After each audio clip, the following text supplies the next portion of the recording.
This video serves to sort of close out the summer from all of our various travels and activities. I mostly will present some information about when I took Sparky, my wife's Wrangler Rubicon 4xe, out to Moab, Utah. And just fair disclosure, in case you're big off-road fanatics, no, I really didn't hit a bunch of Badge of Honor trails. I drove around toward the top of the world one day. Actually never quite found what I was looking for. But mostly I was driving out there to do some canyoneering and just some fun adventure stuff with one of my best friends from high school. So the reason I took Sparky, my wife's Jeep, is because my truck was up in the shop. It had been discovered that it was leaking at the oil pan, which for a Hummer H3 is a huge job. I also, I'll start the video by kind of showing my last East Coast road trip, which was another reason why the Hummer shouldn't have gone on some of these trips. Turned out I had a bad U-joint that was causing a vibration. I wasn't sure what the vibration was. Amazingly, I never checked the rear U-joints. So long and the short of it is I was lucky to get home from that trip safely and had a very short turnaround to the next trip. And that trip I then took Kathy's Jeep instead of my Hummer. All right, just doing a quick lighting check here. Gonna head out here in about an hour or so. Headed out to Moab, Utah.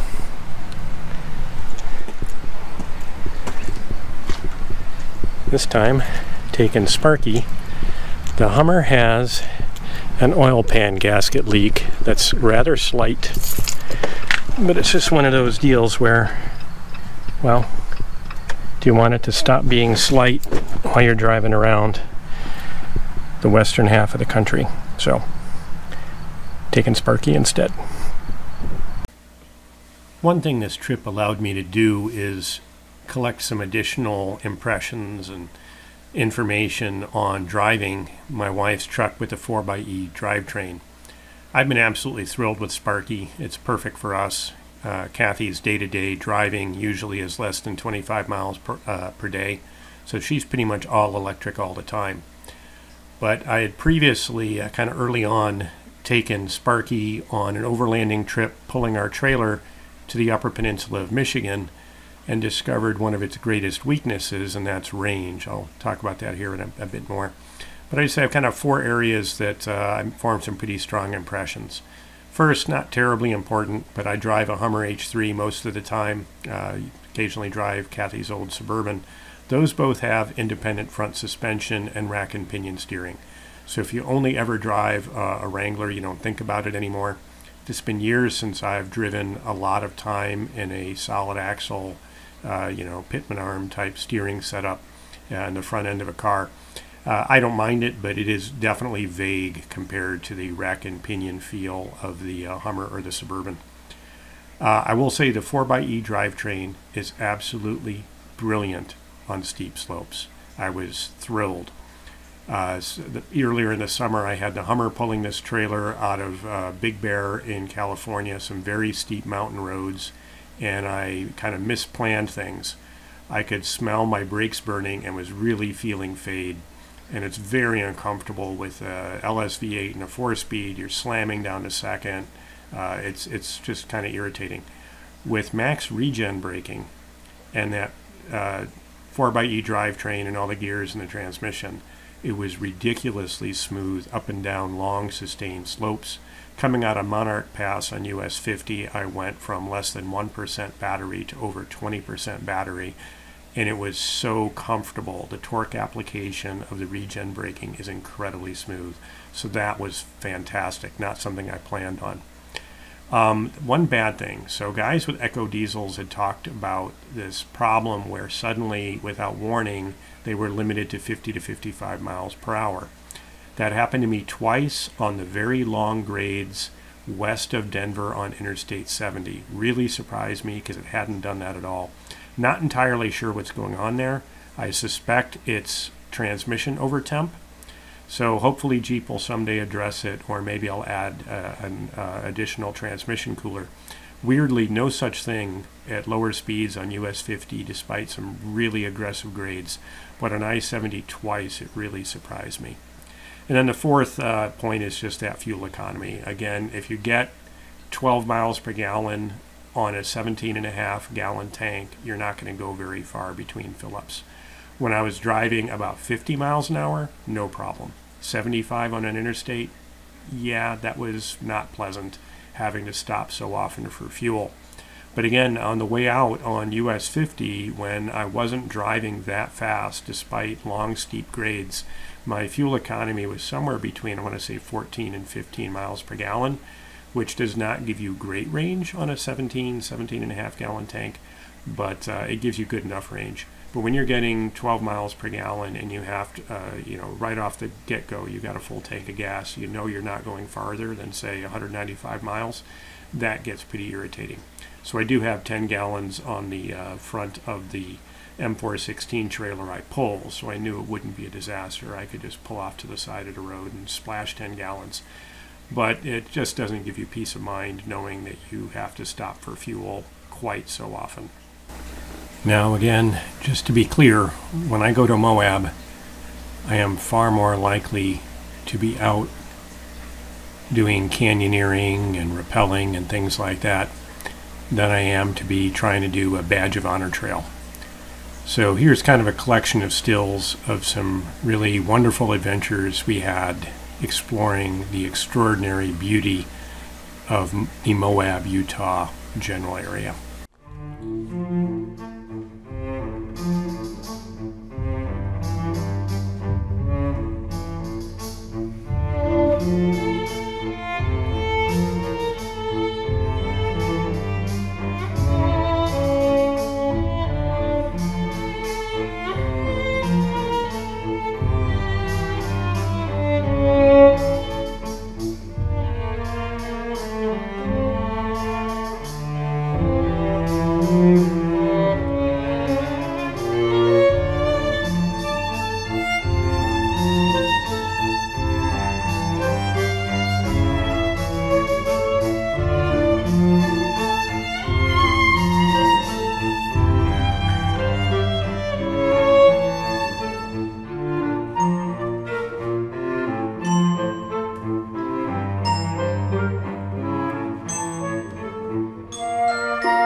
That has a little line right there. So if you have an A and it's going into an upside down A, it actually won't fit because Aquabound can't make paddles that fit both. In the center. Now, as these last few stills of our wonderful time going down the Colorado River in inflatable rafts play by, I'll transition into my one day of actual trail rides, which was an attempt to find the top of the world trail. I won't bore in this video the details of how the navigation got too complicated, but basically I was trying to use either Gaia, the built-in sat nav, or any of the Google Maps, Apple Maps, whatever. Problem is I get out in the general area of Onion Creek and then I lost all signal, and then I'm trying to work from Gaia, so Gaia was working because I had saved the map, but by then there were two versions to get to top of the world as you come out of Moab. One is to take Onion Creek Road, the other is to continue down to the old suspension bridge. Well, If you ever make the trip, yeah, take the ladder, go to the suspension bridge. If you take Onion Creek, you can theoretically get around the back way, and there's some awesome trails, and Onion Creek Road is awesome. However, the problem is, unless you have a well-marked map, you can't tell which trails are dead ends and which aren't. So after tooling around in there for a while and having a bit of fun, I eventually just turned around and went back to camp. But it's still, that's about as close as I came to doing a significant off-road trail out in Moab. But I will say that is, in fact, a very beautiful set of trails. Colorado River's right over there. That's Highway 128 here near Moab, Utah. There's Kathy's Jeep Sparky. It occurs to me, just as I was coming out here, I can't air down in Sparky because I don't have my CO2 tank and I don't have a compressor in Sparky.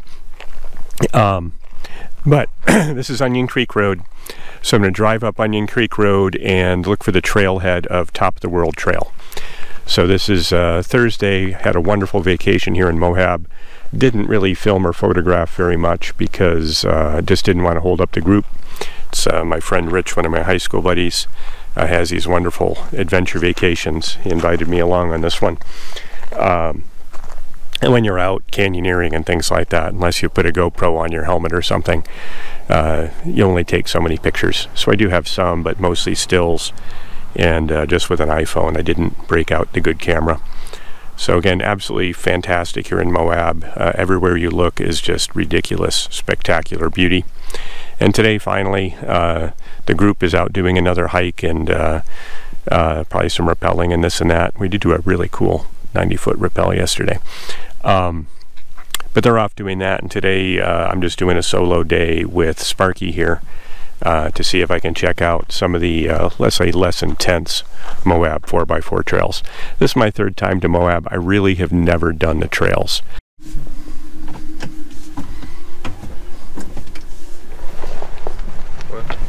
Well, at least now I know why this road looks so well groomed. It's because the grader is right in front of me. I'm not sure if he wants me to go by. I backed up the hill so I'd be out of his way.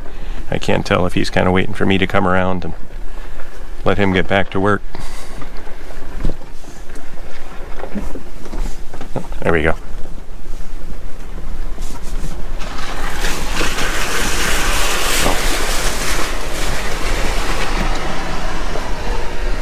I was wondering whose tracks those were. Now I know. It's a road grader out here maintaining the road.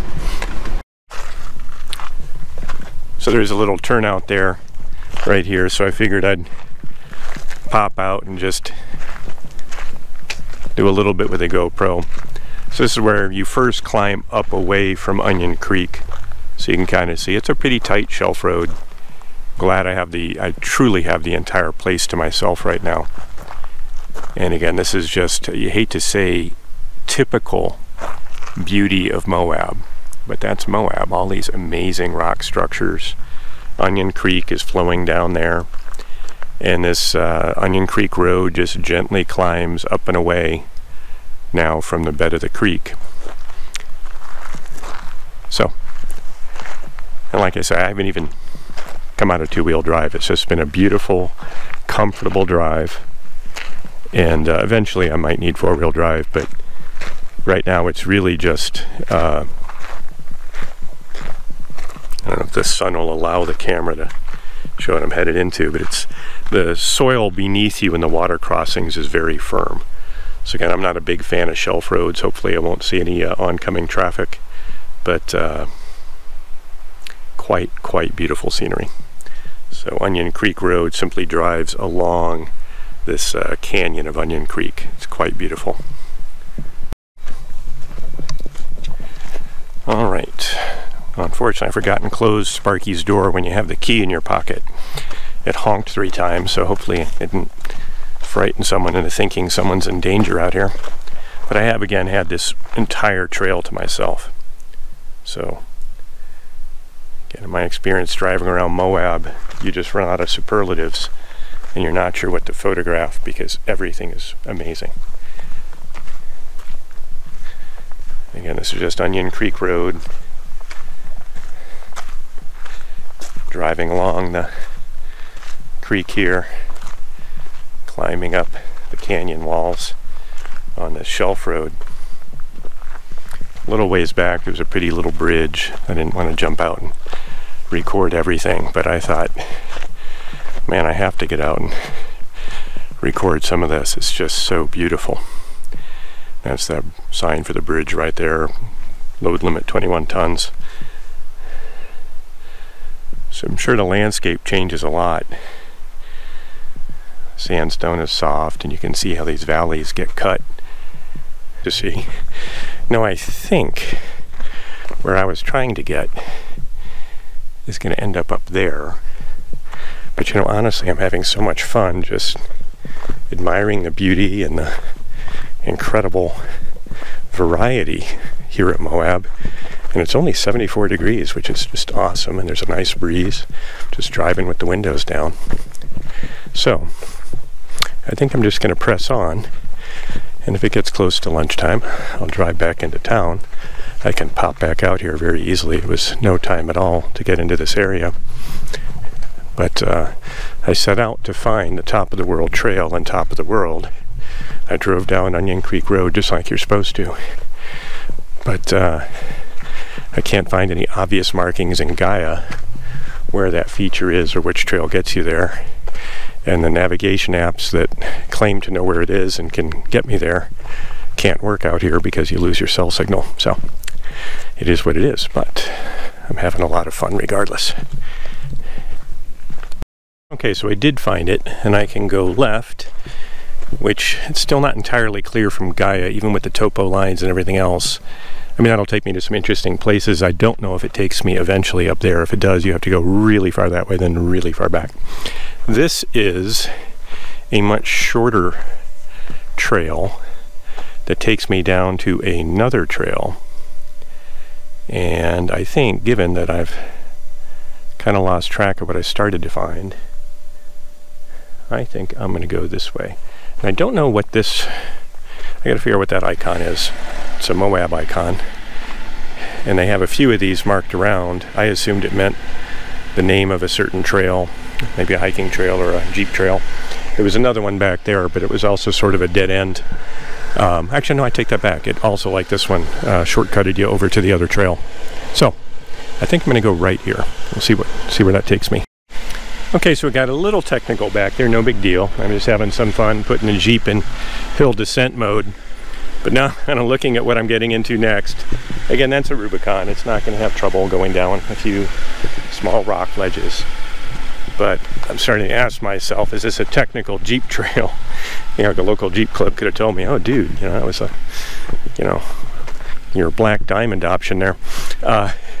And I don't know, because I've never driven this trail. So I'm kind of getting to the point here. I need to get out and walk, and I think I'm going to turn around and take the other road. So again, worst case, I can always go back to, okay, that's good to see. All right, so that's not the trail. That was the first thing I saw. I was like, oh my gosh, that's not the trail, is it? No, that's the creek. Okay, this is the trail. Sometimes it's good to get out and walk. Yeah, I was like seeing that. I was like, yeah, no, this is not the road I want to take. Let's just come around this bend. It's where sometimes, I don't know if you can fly the drone out here anyway, but flying the drone can really help you look around corners, so to speak. I'll start wearing my hat too. It's getting, you don't feel the heat when it's cool out. No, okay, this is a decent, that's what I thought. This is not intended to be a super technical Jeep trail, I don't think. I just don't want to go through something that I can't get back out easily. So if I could take a quick shot here, this is just a little pull out on the trail of, I think it's Hidden Canyon, Hideout Canyon. I got to double check. This is the side trail I took, and I see people drive their Jeeps up here. I want to be careful not to, as you know, in Moab, you don't walk on the living soil, as it were. Just like everything around Moab, everything is just stupid beautiful. So I think I've given up on actually finding my way up there, at least not this morning. I might come back this afternoon. We'll see how the day goes. I'm just getting close to lunch. I'll try and get at least one shot of Sparky doing something technical. I realize I never set up the camera, because I'm usually trying to get where I'm going. Like back there, I did the whole Rubicon thing. I disconnected the front sway bar, went to 4 low, and put it in hill descent mode, which is pretty cool that these Rubicons can do that.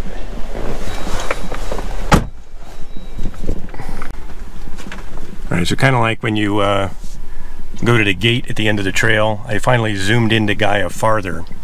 And I think the trail in Hideout Canyon that goes down to the main road does not connect to this trail. That's why I was confused. There's a fork in the road. Well, the fork in the road takes you to this loop. So fortunately, this trail was not overly technical or difficult. In fact, right now I'm in two-wheel drive. I've got to go all the way back the way I came. And then there's an easy turn back there where I can just get down to the main road. So yeah, I'm a little annoyed with myself. If I had zoomed in better, I think I would have seen that this doesn't go anywhere. I'm just gonna, in fact, I might not even do this technical bit right here. Yeah, this is not a two-wheel drive stretch here. Yeah, not quite what I was planning on there. So, I don't think I need 4 low. Well, what the heck, I'm here, let's do 4 low. But alright, you can probably tell by the tone of my voice, that was not a pleasant surprise. So I'm gonna do this little upsy-downy thing. I'm just gonna complete this loop around, drive all the way back I came, back to Orchard Creek, Onion Creek Road, and then back. Alright, hopefully that'll work out. This is going to be a disconnect the front sway bar, 4 low, probably won't need the lockers, climb over these rock ledges. I'll have to decide which line to take now that I'm set up.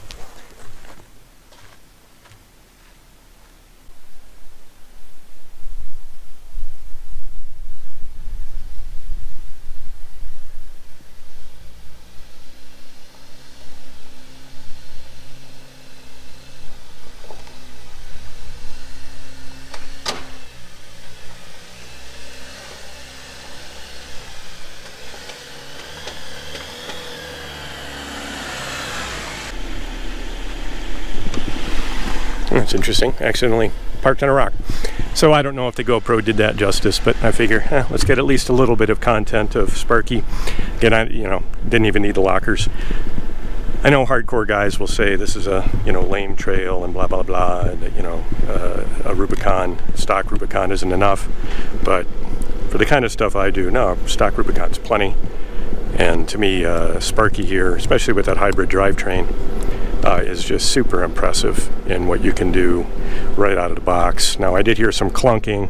I don't worry about that because the one major upgrade I did do on Sparky is undercloak, metal cloak, undercloak. So it's got full undercarriage body armor.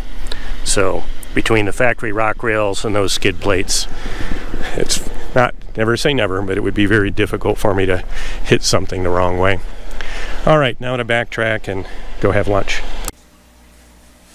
Well, that's pretty much it for this installment. I think probably the most exciting part of that adventure was struggling with the navigation systems and realizing I should have entered the area much farther out and could have come straight back to the proper top of the world trail.